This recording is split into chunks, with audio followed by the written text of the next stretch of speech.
So 2 years ago from now, we're well over a year and a half from when the pandemic hit. So you'd started planning this before the pandemic. Yep. Kind of talk about the process for you. Whether was this building built? Had you bought your equipment yet? Did that halt your plans? Did it speed things up? What changes did you have to make? Without employees, maybe at the time, you didn't have to. Maybe from a safety restriction standpoint, didn't have to do much. But just talk about how the pandemic kind of affected your business. So it really affected it. We actually were starting up kind of right when it hit. Okay. And we actually talked about putting the brakes on the whole thing.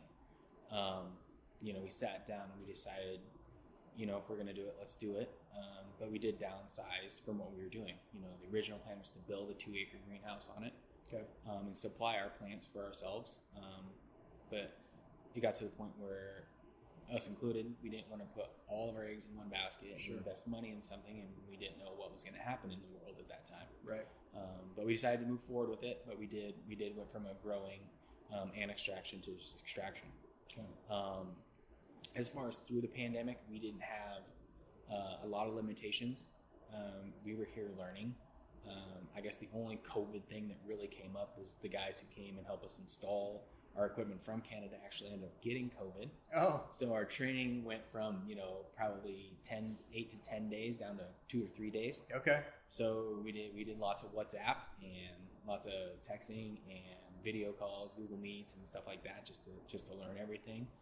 But so much of this is trial and error, and our machines, there's none of like them in the entire world right now.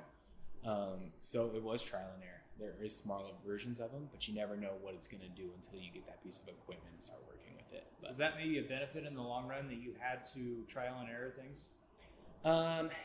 Yes. I mean, it's definitely slowed us down a little bit, but this is the oldest way of doing it.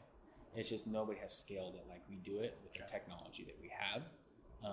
It's just figuring out how to get the most out of that hemp plant as possible. Sure. Being the most efficient you can with it is kind of been the trial and error part, and then running the machine behind us is just creating oils and what temperature we cook it at, how long do we cook it at, how much do we run the mixer in it. It's just small things like that you just fine tune and you just kind of have to do by trial and error.